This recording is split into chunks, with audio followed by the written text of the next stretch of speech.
අයිබෝල් ළමයි ඔන්න අද ව්‍යාප්ත සංගුණකේ තුන්වෙනි වීඩියෝ එකෙන් අපි ඔයගොල්ලන්ට කතා කරන්න යන්නේ ව්‍යාප්ති සංගුණකය භාවිතා කරලා සංගත සංකීර්ණයක ලිගණයක සංකීර්ණයේ කොපමණ අනුපාතයකින් බන්ධනගත වෙනවද කියන එක බලන්න. උදාහරණයක් විදිහට මෙහෙම හිතන්න. දැන් කොපා කියන කෙනාගේ ඇමෝනියා මිශ්‍රණයට කොපර් 2+ දැම්මන් පස්සේ එයා හදනවා ළමයි CuNH3n times 2+ කියලා කෙනෙක් හදනවයි කියලා හිතන්න. ඕගොල්ලන්ට මෙන්න මේ ගාන තුලින් හොයන්න ඕනේ මෙන්න මේ CuNH3n times කියන එකේ මෙන්න මේ කොපර් එක්කෙනෙක් එක්ක ඇමෝනියාලා කී දෙනෙක් එයාගේ සංගත සංකීර්ණයට සහභාගී වෙනවද කියන එක. මෙන්න මේ ආකාරයේ ගානක් ආවොත් ඒක හදන හැටි තමයි අපි බලන්න යන්නේ. එහෙනම් පළවෙනියෙන්ම මේ තුන්වෙනි වීඩියෝ එක මීට කලින් දෙකම බැලුවේ නැත්තම් ඉක්මනට ඒක බලන්න. ඒක බලලා මේ වීඩියෝ එකට එන්න. හරිද? එහෙනම් දැන් ලස්සන ගානක් පාවිතියෙන් අපි මෙන්න මේකේ මේ තියරිය බලමු. එහෙනම් ඔන්න ගාන ලියා ගන්නකො මුලින්ම. 0.1 මවුල ඝන ඩෙසිමීටරයට කොපර් සල්ෆේට් ද්‍රාවණයකින් ඝන සෙන්ටිමීටර් 25ක් සමග ජලීය ඇමෝනියා ද්‍රාවණයකින් 25ක්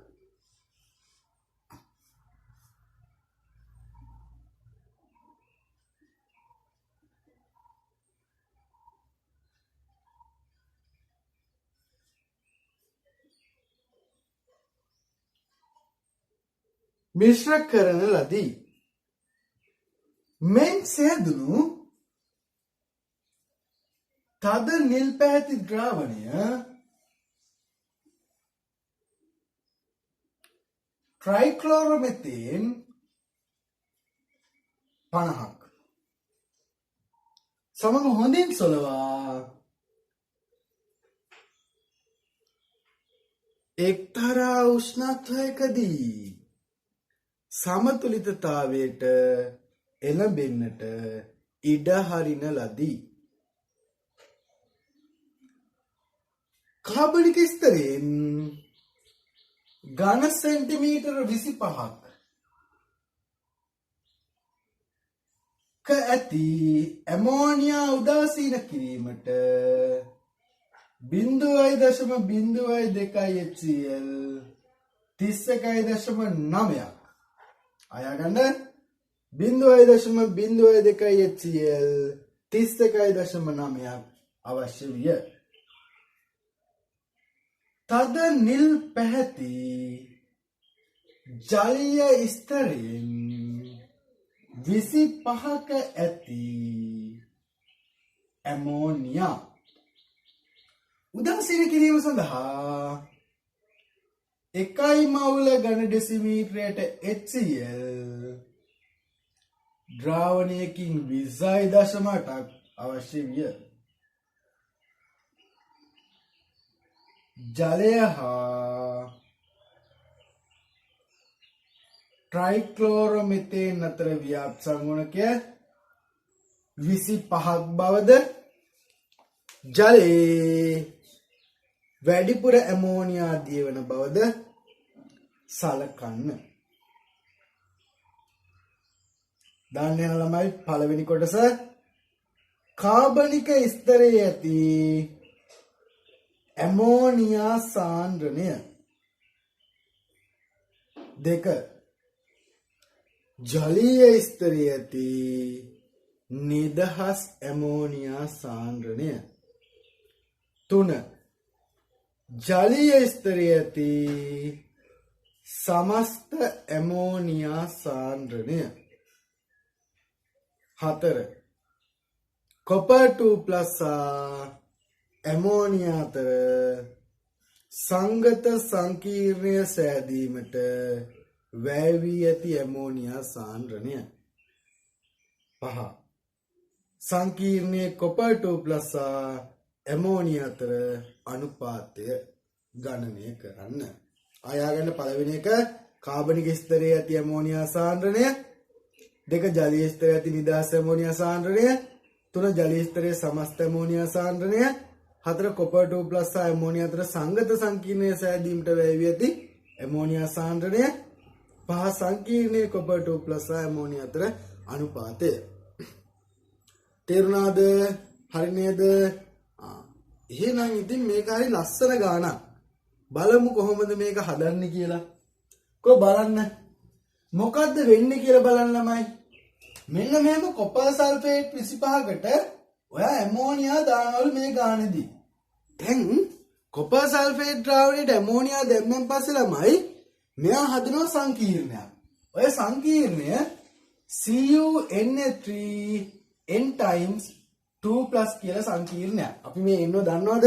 තාම දන්නේ නැහැ. හරිද? එතකොට මේ n කියන කෙනාගේ හැදුනන් පස්සේ ළමයි ඒකට නැවත ට්‍රයික්ලෝරොමෙතේන් ගෙනත් දානවලු. ඒ කියන්නේ CHCl3 කෙනෙක් ගෙනත් දානවා. මෙහාව ගෙනත් ආපු ගමන් මේ ඇමෝනියාට පුළුවන් මෙයා තුලයි කියන දෙන්න තුනම ව්‍යාප්ත වෙන්න. ඒකට මොකද වෙන්නේ? මෙන්න මේ ජලීය ස්තරයේ තියෙන ඇමෝනියා ටික මෙහෙටත් යනවා. හැබැයි ළමයි මෙන්න මේ ව්‍යාප්ති සංගුණකයට අදාළ වෙන්නේ NH3 කියන අණුක ස්වරූපයෙන් තියෙන ඇමෝනියා පමණයි. ඒ කියන්නේ මෙන්න මෙතන ඇමෝනියාගේ සංයෝග දෙකක් තියෙනවා. මොකද්ද? එකක් CuNH3 n times 2+ කියන කෙනා. අනික NH3. මෙතෙන්ට යනවා මොනවද? NH3. එතකොට මෙන්න මෙයා විතරයි ළමයි අදාළ වෙන්නේ. මෙන්න මේක අදාළ වෙනවාද ඒ ව්‍යාප්ති සංගුණකයට? ව්‍යාප්ති සංගුණකයට අදාළ වෙන්නේ. හොඳට මතක තියාගන්න මම ඔයගලන්ට කලින් වීඩියෝ දෙකේදීම කිව්වා එකම අණුක ස්වරූපයෙන් තිබ්බොත් විතරයි ගන්න පුළුවන්. ඒ කියන්නේ ඇමෝනියාගේ ව්‍යාප්ති සංගුණකේ නම් ඇමෝනියාගේ අණුක ස්වරූපයෙන් ඉන්නට ඕනේ. එහෙනම් ඔන්න ඔය විදිහට ඔයාට මෙන්න මෙයාගේ ව්‍යාප්ත වීම සලකලා මෙන්න මේ ගානේ ඊටු ටික හදාගෙන යන්නයි හදන්නේ. තේරුණා නේද පළවෙනි ටික? එහෙනම් දැන් ට්‍රයික්ලෝරොමෙතේන් ගන්න. එයා තුල ඉන්නේ තමයි ඇමෝනියා විතරයි. එහෙනම් ට්‍රයික්ලෝරොමෙතේන් තුලට ව්‍යාප්ත වෙලා තියෙන ඇමෝනියා ගාන ට්‍රයික්ලෝරොමෙතේන්ගේ 25ක් අරගෙන 0.02කින් 31.9ක් දාලා තියෙනවා. එහෙනම් ඔන්න අපි පළවෙනි කෑල්ල හදන්න යන්නේ. ඔන්න බලන්න. NH3 ධන HCl මොනවද හැදෙන්නේ? NH4 Cl හැදෙනවා.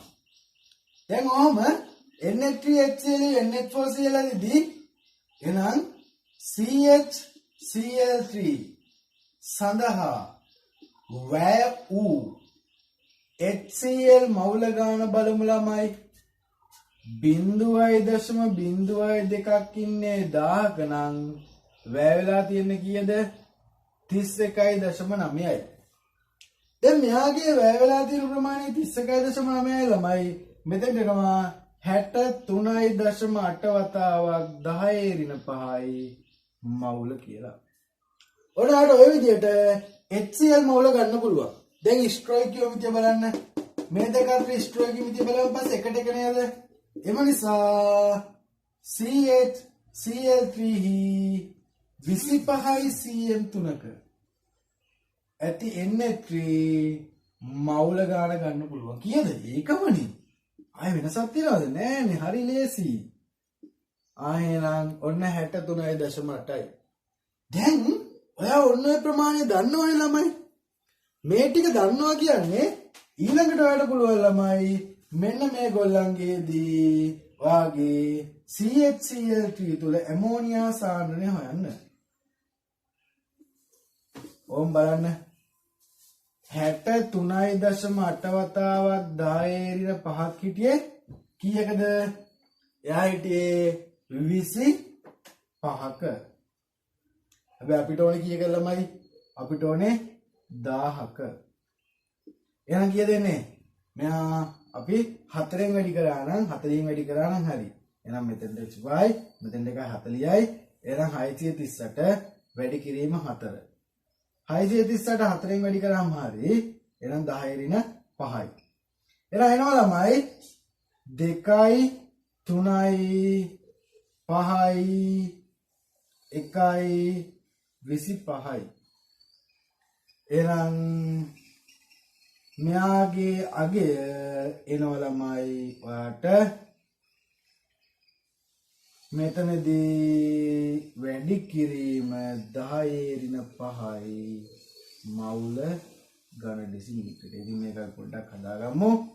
25.5 වතාවක් 10^3යි මවුල ඝන ඩෙසිමීටරයට. ඔන්න පළවෙනි කෑල්ල ළමයි. මේ මොකද්ද? ට්‍රයික්ලෝරොමෙතේන් තුල ඇමෝනියා සාන්ද්‍රණය. ඔන්න පළවෙනි එක හෙව්වා.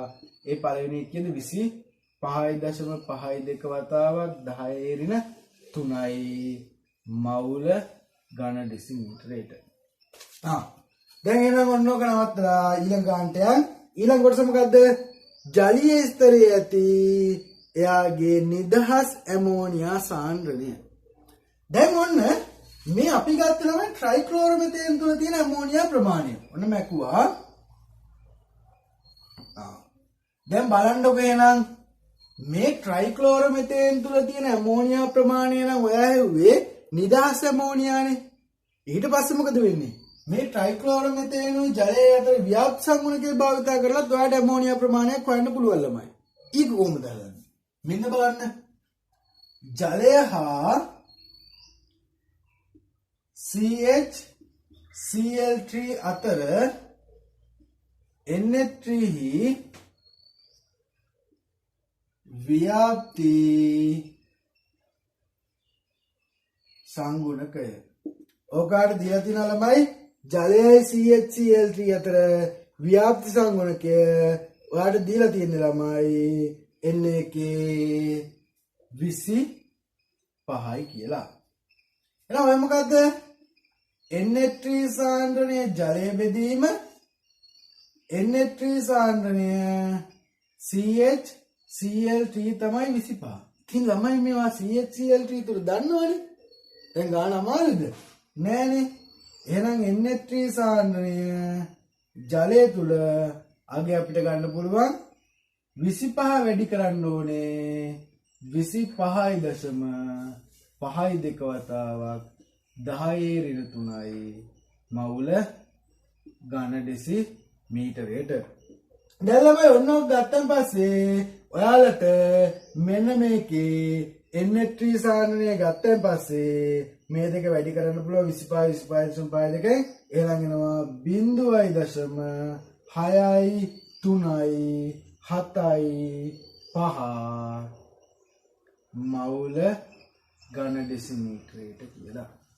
ඔය දෙක වැඩි කරලාට ගන්න පුළුවන්. එහෙනම් ඔයා මේ මොකද්ද ගත්තේ? ජලය තුල NH3 සාන්ද්‍රණය ඔයා මේ හෙව්වේ. මේ නිදහස් NH3 සාන්ද්‍රණය තමයි ඔයා හෙව්වේ. එහෙනම් ඔන්න දෙවෙනි එකත් හරි අපි. 0.6යි 3යි 7යි 5යි මවුල ඝන ඩෙසිමීටරයට කියලා. තේරුණාද? මේ අගය දෙක වැඩි කරන් පස්සේ. දැන් ඔන්න ඒ කැලලත් හරි. දැන් ඔයා දන්නවා ළමයි ජලය තුල ඇමෝනියා කියන අණු ස්වරූපයෙන් ඉන්න ප්‍රමාණය. දැන් ඔන්න ඊළඟට අපෙන් අහලා තියෙන ළමයි එයාගේ ජලීය ස්තරයේ සමස්ත ඇමෝනියා සාන්ද්‍රණය. ඒක කොහොමද දන්නේ? අහන්නේ ළමයි ජලීය ස්තරයේ සමස්ත ඇමෝනියා. මොකද්ද? ඒ කියන්නේ දැන් අර අනුමාපනය කරද්දි ළමයි මෙන්න මේක මකනවා මං. ඔන්න බලන්නකෝ චුට්ටක්. දැන් අන්න අර අනුමාපනය කරද්දි ළමයි මෙන්න මේගොල්ලන්ගේදී මොනවද වැය වෙන්නේ? එයාගේදී වැය වෙන දේවල් ගත්තොත් ළමයි උදාහරණයක් විදිහට මෙන්න මේ හිතන්න. අර අනුමාපනයේට ඔයා HCl දාද්දී NH3 කියන අණු ස්වරූපයෙන් ඉන්න කට්ටියයි තව Cu NH3 n times 2+ කියන අණු ස්වරූපයෙන් ඉන්න මෙන්න මේ ඇමෝනියා කියන දෙන්නමයත් එක්ක ප්‍රතික්‍රියා කරනවද HCl එක්ක? ඔව්නේ. ඒ දෙන්නම HCl එක්ක ප්‍රතික්‍රියා කරනවා.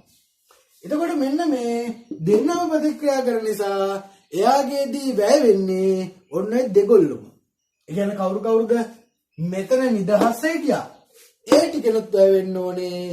මේ සංකීර්ණය තුල හිටපු ටිකනොත් වැය වෙන්න ඕනේ. ඒකයි මම කිව්වේ මේක හරි ලස්සන ගානක් කියලා. තේරුණාද? එහෙනම් මෙන්න මෙහෙම සංකීර්ණය තුල ඉන්න ටිකනොත් වැවෙන නිසා ළමයි අපිට මෙන්න මෙයාගේ ඊළඟ කෑල්ලට යන්න පුළුවන්. එහෙනම් බලන්න මෙන්න මෙයාගේදී ළමයි අපිට ගාන ගත්තාම බලමු යාගේ තුන්වෙනි කොටසේදී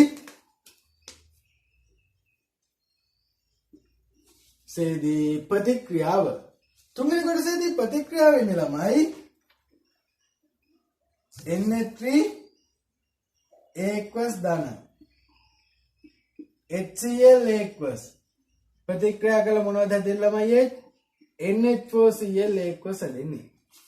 දැන් ඔන්න ඔය ප්‍රතික්‍රියාව ගත්තන් පස්සේ මෙතන වැය වූ HCl මවුල ගාන ගන්න.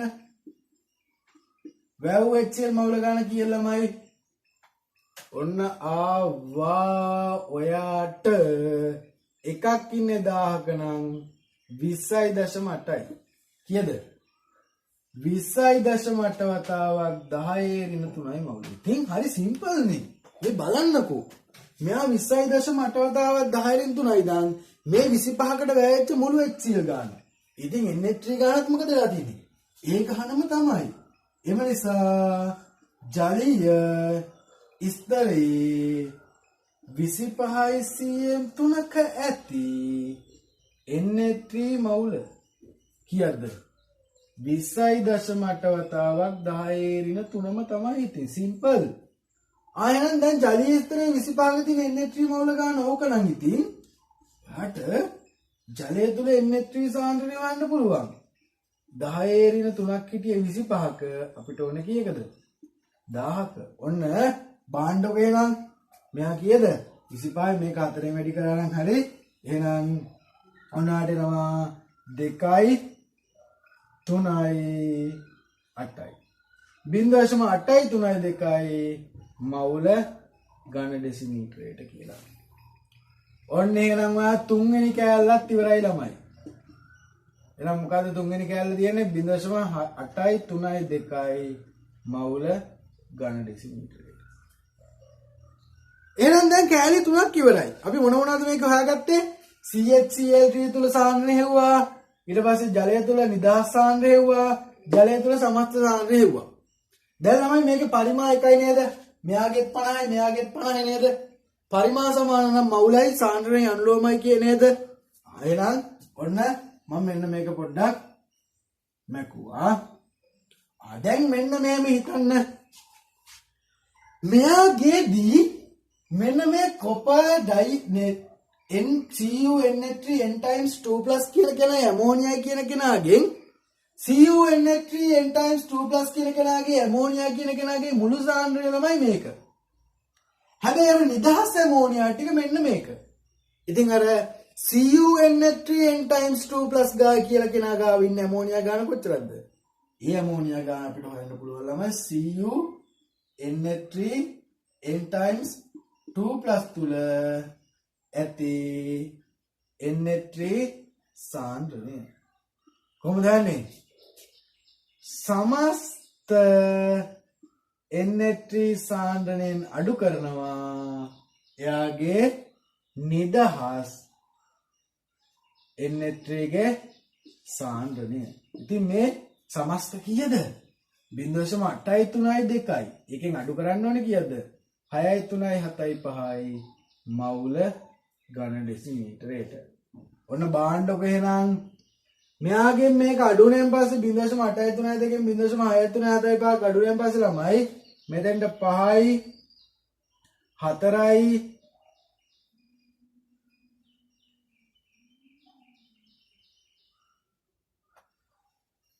9යි 1යි 0.194යි 5යි මවුල ඝන ඩෙසිමීටරයට කියලා එනවා.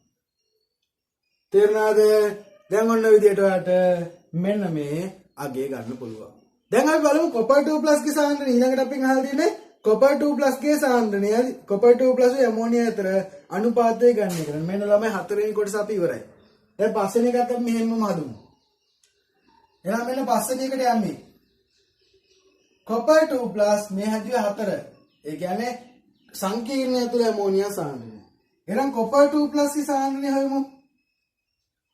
බලන්න එකක් දශම එකක් දැම්මේ මට දශම එකක් දැම්මේ 1000ක ඒකෙන් අපි ගත්තේ 25යි ඊළඟට මොකද වෙලා තියෙන්නේ ළමයි 25ක් ගත්තට ඔන්න ඔක අපි දැන් ඉන්නේ 50ක අපිට ඕනේ 1000ක එහෙනම් කීයද මෙයාගේ අගය යනවා ළමයි ඔන්න ඔකේදී අපිට මෙයාගේ 0.05යි මවුල ඝන ඩෙසිමීටරයට ඕන් ඉතින් දැන් කොපර් 2+ උත් සාන්ද්‍රය හෙව්වා ඒ කොපර් 2+ කියන කෙනාගේ සංකීර්ණය ඇතුළේ තියෙන ඇමෝනියා සාන්ද්‍රයත් එවලම ඉතින් මේ සාන්ද්‍රණ අතර අනුපාතයක් ගන්න පුළුවන් නේද ඔයාලට එහෙනම් ඔන්න කොපර් 2+ ගේ සාන්ද්‍රණය අණු NH3 ගේ සාන්ද්‍රණය ඔය කියලාමයි එකට n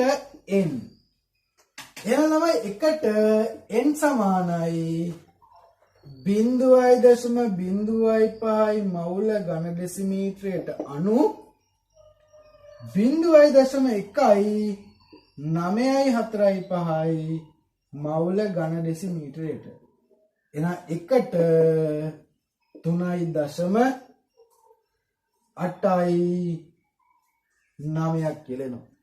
ඒ කියන්නේ n කියන්නේ කියලාමයි. එම නිසා n සමානයි 4යි. එහෙනම් ළමයි දැන් n 4යිනේ. එහෙනම් සංකීර්ණය මොකද්ද?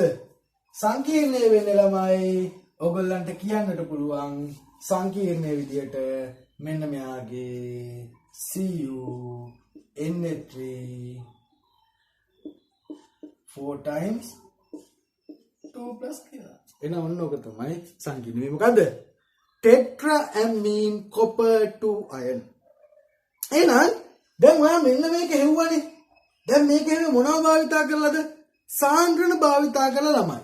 අපි දැන් මවුල භාවිතා කරලා හොයමු. මම මෙන්න මේක මකනවා. ඔන්න බලන්න මම මේක මකලා ඔයාගෙන් ගන්නවා මෙන්න මෙයා ගැටි. මේක තියෙද්දිම අපි පොඩ්ඩක් බලමුකෝ. ඊට කලින්ම දැන් සමස්ත NH3 සාන්ද්‍රණය දන්නවා නම් ඔයාට අර ජලය තුළ තියෙන සමස්ත ඇමෝනියා මවුල ගාන ගන්න පුළුවන්ද?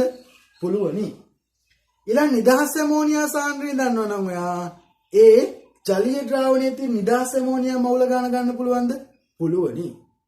එතකොට ළමයි ඔය දෙක අඩු කරන් පස්සේ ඒ මවුල ගණන් අඩු කරන් පස්සේ ඔයාලට කෙලින්ම එන්නේ ජලය තුළ තියෙන නිදහස් සංකීර්ණය තුළ තියෙන ඇමෝනියා මවුල ගාන ගන්න පුළුවන්ද? පුළුවනි. ඒ භාවිතා කරලා ළමයි ඔයාලට කොපා මවුල ගානත් අරගෙන මේ මවුල අතර අනුපාතයනොත් මොකද වෙන්නේ? මේ ගාන හදන්න පුළුවන්. දැන් මම ඔය සාන්ද්‍රණ නැතුව මවුල වලින් දෙවෙනි ක්‍රමයට ඔය එන්න හොයන්න යන්නේ. එහෙනම් බලන්න ඔන්න මේ තුල තියෙන දේවල් ටික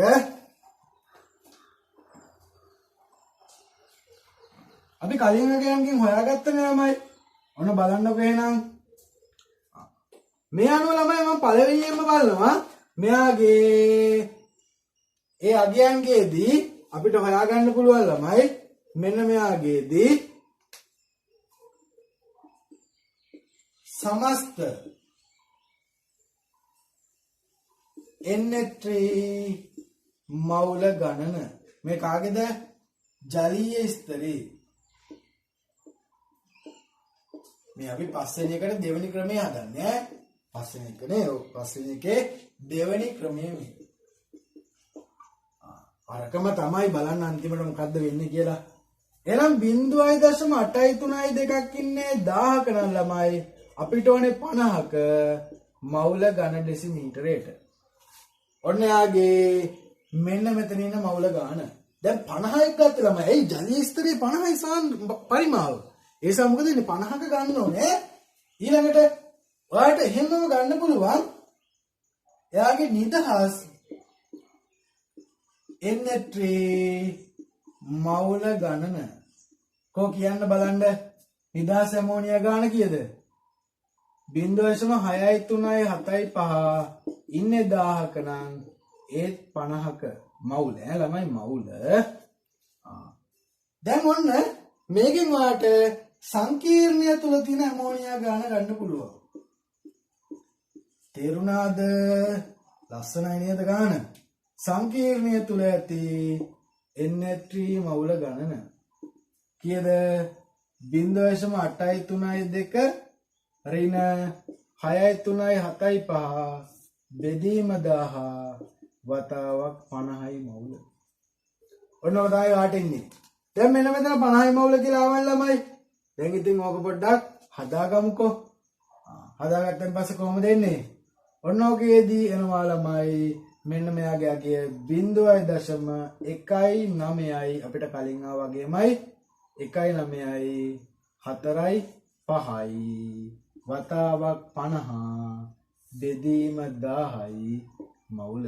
ළමයි මම මේක සුළු කරන්න යන්නේ නැහැ. ගානේ ඊළඟ කැලේට කෙලින්ම මේකම ගන්නවා. හරිද? දැන් බලන්න එන ඊළඟට CU2 plus මවුල ගාන කොච්චරක්ද? කෝ බලන්න. එයාගේ ළමයි 0.1 නම් 25යි දැම්මේ. 0.1 නම් 25යි. ඔන්න ඕක තමයි එයාගේ මවුල ගාන. දැන් ඔන්න බලන්න. මෙයා 25යි. මෙයා එනවා එහෙනම් CU2 plus මවුල අණු NH3 මවුල ගාන ගන්න පුළුවන් අපිට. ඔක සමාන වෙන්නේ කියලා ළමයි ආයි පාරක්. එකට n. ඇයි? අපි ගත්ත සංකීර්ණය මොකද්ද? Cu NH3 n times 2 plus. එහෙනම් එක අණු n. ඉතින් එක අණු n සමානයි 0.1 බෙදීම 1000 වතාවක් 25 අණු 0.1යි 9යි 4යි 5 බෙදීම 1000 වතාවක් 50. ආසන්න වශයෙන් කැපෙනවා 1යි 2යි එලා ඔයාලට කලින් ආපු උත්තරේ 3.9ක් කියලා ගන්න පුළුවන්. එහෙනම් ආයෙන් කියන්නේ කීයද? නැවත වතාවක් කියන්නේ ළමයි 4යි. එහෙනම් ඔන්න තේරෙනවද මේ ගාන හරි ලස්සන ගානක්. හරිද? ඒ වගේම හරි ලේසි ගානක්. අමාරුයිද ගාන? නෑ. හරි ලේසි. වැඩේ තේරුණා නේද? එහෙනම් ඔය විදිය ළමයි මෙන්න මේ ක්‍රම ටික පාවිච්චි කරලා අපිට සංකීර්ණ සංයෝගයක අදාළ සංකීර්ණ අයනයත් එක්ක සම්බන්ධ වෙලා තියෙන කාණ්ඩේ කොපමණ ප්‍රමාණයක් සම්බන්ධ වෙලා තියෙනවද කියලා ගන්නට පුළුවන්. එහෙනම් ඔන්න විදියට අපි හොයුවේ මොකද්ද මේකේ? මුලින්ම ළමයි අපි අර කාබනික සංයෝගය තුල තියෙන කාබනික ද්‍රාවණය තුල තියෙන ඇමෝනියා සාන්ද්‍රය හෙව්වා. ඒක භාවිත කරලා ජලීය කාණ්ඩණයේ තියෙන ජලීය ද්‍රාවණයේ තියෙන නිදහස් ඇමෝනියා ප්‍රමාණය වෙයි. නිදහස් කියන්නේ NH3 කියන අණුක ස්වරූපයෙන් ඉන්න කට්ටිය විතරයි ළමයි. ඇයි අර CuNH3 n times 2 plus කියන කෙනා ගත්තොත් මේක තඩි වැරදි. ඇයි ඒක නිදහස් ඇමෝනියා නෙමෙයි. ඒ වෙන කෙනෙක්. වෙනස් අණුක ස්වරූපයකින් ඉන්නේ. ව්‍යාප්ත සංගුණයකට අදාළ වෙන්නේ එකම අණුක ස්වරූපයෙන් ඉන්න කෙනා විතරයි. එහෙනම් දැන් ඒක හොයාගත්තා. හැබැයි මේ අනුමාපනයකදී ඔය කොප ඒ සංකීර්ණය තුල හිටියත් ඊට පස්සේ නිකන් හිටියත් ඒ සේරම අනුමාපනයේදී යන්න යනවා. ඒක අනුමාපනයේදී පොදු දෙයක්. ඒ සමගද වෙන්නේ අනුමාපනය කරොත් අපිට එන්නේ සංකීර්ණය තුල ටිකයි නිකන් ඉන්න ටිකයි දෙකම. එහෙනම් සංකීර්ණේ ඉන්න ටිකෙන් නිකන් නිදහස් ටික අඩු කරොත් ඔයාලට එනවා මුළු ගානේ නිදහස් ටික අඩු කරොත් ඔයාලට එනවා සංකීර්ණය තුල ඉන්න ටික. ඒක භාවිතා කරලා කොපර් 2 ප්ලස් ගාන ගත්තා. ඒ අනුව අපිට මෙන්න මේකෙදී එන්නේ අගයන් ටික අරගෙන n අගයක් ගන්න පුළුවන්. ඔච්චරයි ගාන. හරි ලේසි ලස්සන ගාන. එහෙනම් ඊළඟට ව්‍යාප්ත සංගුණකේ 4 වෙනි කොටසේ තවත් ලස්සන ගානකින් හම්බෙමු.